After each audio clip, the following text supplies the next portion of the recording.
Assalamualaikum warahmatullahi wabarakatuh. Di video kali ini, kita akan menjawab dan saya akan memberikan kunci jawaban di tema 9 kelas 4 pada halaman 22, 23, 25, 26, 27, dan 28.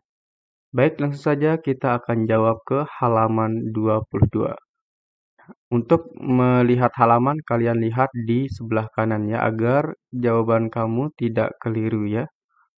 Baik, langsung saja kita jawab pertanyaan-pertanyaan berikut. Di sini ada 3 soal yang perlu kita jawab. Nah, di sini yang pertama, mengapa kita harus menghemat energi?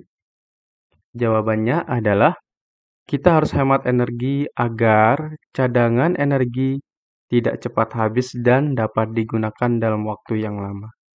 Itulah perlunya kita menggunakan atau menghemat energi.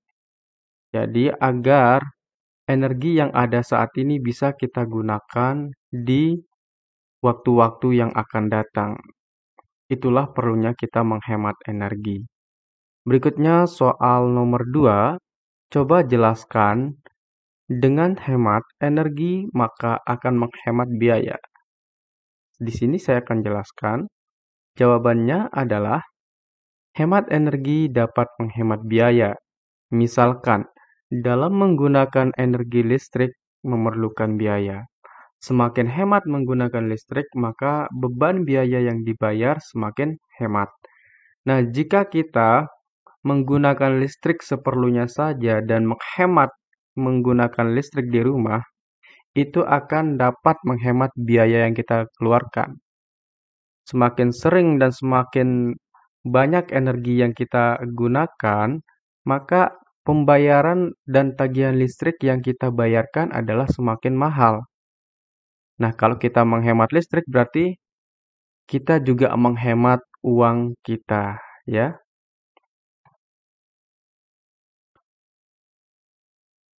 Oke, berikutnya soal nomor 3. Bagaimanakah cara menghemat listrik? Nah, di sini kita ditanya bagaimana cara menghemat listrik. Jawabannya, cara menghemat energi listrik yaitu yang pertama, tidak menyalakan lampu pada siang hari. Yang kedua, menyalakan lampu jika hanya diperlukan. Yang ketiga, lampu dinyalakan maksimal 10 jam setiap hari.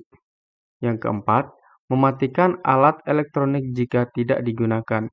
Dan menggunakan listrik saat diperlukan saja. Nah, jadi di sini, saat siang hari itu kan terang, maka kita tidak perlu menggunakan lampu. Maka lampu itu harus dimatikan di siang hari. Kemudian yang kedua, menyalakan lampu jika hanya diperlukan. Nah, kita kan memerlukan lampu itu saat malam hari.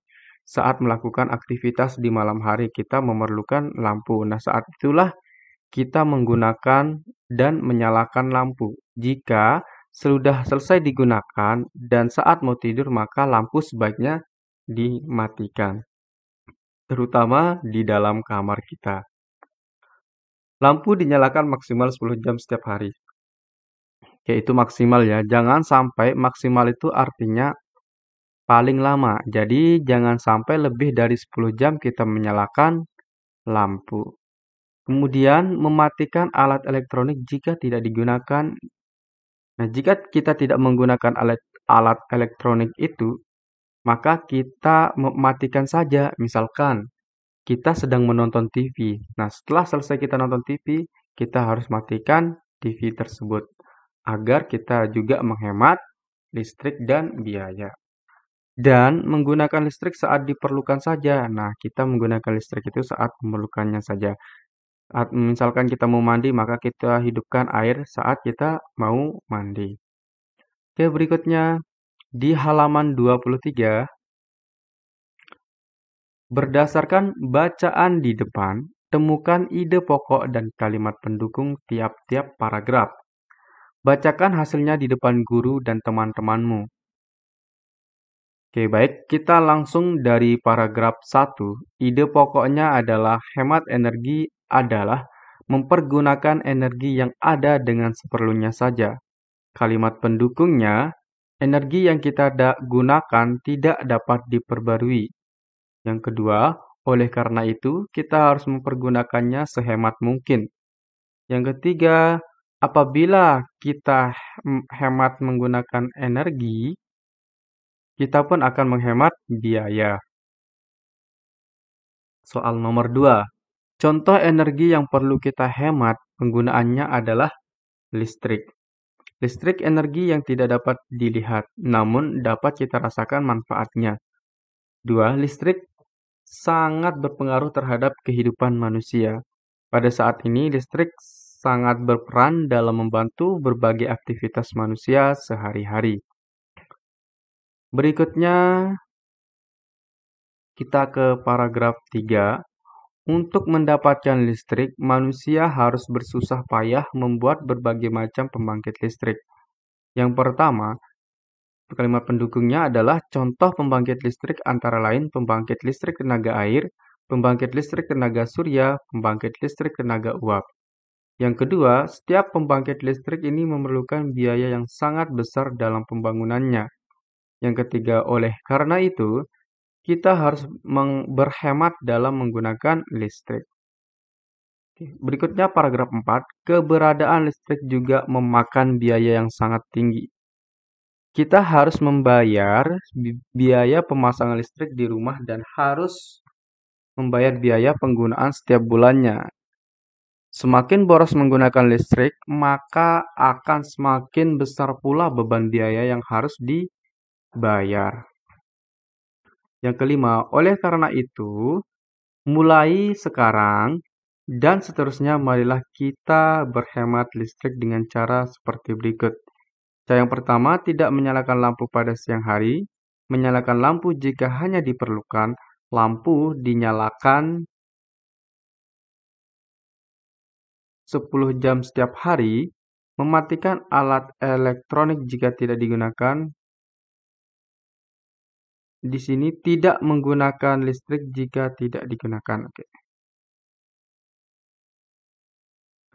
Berikutnya, halaman 25.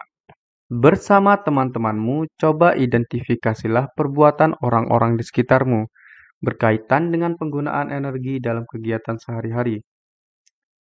Oke, di sini ada perilaku orang-orang di sekitarku tentang contoh boros energi dan contoh hemat energi. Baik, langsung saja kita jawab. Contoh dari orang boros energi adalah menghidupkan lampu pada siang hari, tidak mematikan keran yang tidak dipakai, menonton televisi sepanjang hari, menghidupkan pendingin ruangan sepanjang hari, tidur dengan kondisi lampu tetap menyala. Contoh hemat energi, mematikan lampu pada siang hari, mematikan keran air saat tidak dipakai, membatasi jam menonton televisi, menghidupkan pendingin ruangan saat cuaca panas, tidur dengan mematikan lampu. Berikutnya kita akan jawab di halaman 26. Lengkapilah peta pikiran berikut. Jadi di sini ada peta pikiran yang perlu kita isi, manusia dan lingkungan. Lingkungan memiliki daya dukung bagi kehidupan. Apa maksudnya? Lingkungan mempunyai kemampuan untuk mendukung kehidupan manusia dan makhluk hidup lainnya. Sikap apa yang seharusnya dilakukan manusia terhadap lingkungan? Manusia harus dapat berpikir dan berperilaku secara tepat, bijak, dan bertanggung jawab. Mengapa manusia harus baik terhadap lingkungan? Manusia harus baik terhadap lingkungan karena manusia hidup dalam lingkungan. Kehidupan manusia akan bergantung pada lingkungannya. Berikutnya di halaman 27, kamu di sini diminta untuk membuat laporan hasil wawancaramu dengan teman-temanmu ya. Di sini jawabannya sesuai dengan apa yang dijawab temanmu. Oke, kita ke halaman 27, masih di halaman 27, kita akan menjawab, ayo renungkan. Apa yang kamu pelajari hari ini?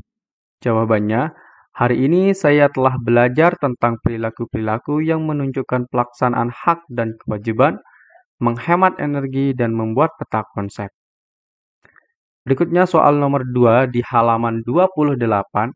Manfaat apa saja yang dapat kamu ambil melalui pembelajaran hari ini?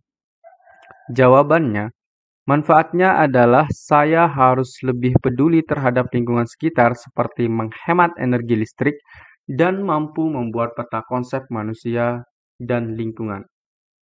Soal nomor 3, keterampilan apa saja dapat kamu kuasai melalui pembelajaran hari ini? Pembelajaran hari ini kita dapat meningkatkan keterampilan menghemat energi listrik di rumah dan mampu membuat peta konsep. Soal nomor 4, apa yang akan kamu lakukan setelah melalui pembelajaran hari ini?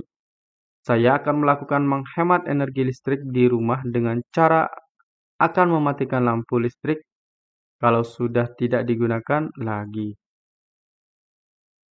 Nah, di halaman 28, bertanyalah kepada kedua orang tuamu bagaimanakah kesadaran warga masyarakat sekitar rumahmu terhadap pentingnya menjaga lingkungan alam. Bertanyalah dan catatlah bentuk-bentuk kegiatan warga masyarakat sekitar rumahmu dalam menjaga lingkungan alam. Nah, di sini kamu diminta atau ditugaskan dalam menanyakan warga di sekitar kamu ya. Baik, itu saja merupakan kunci jawaban di pembelajaran kali ini. Semoga bermanfaat. Assalamualaikum warahmatullahi wabarakatuh.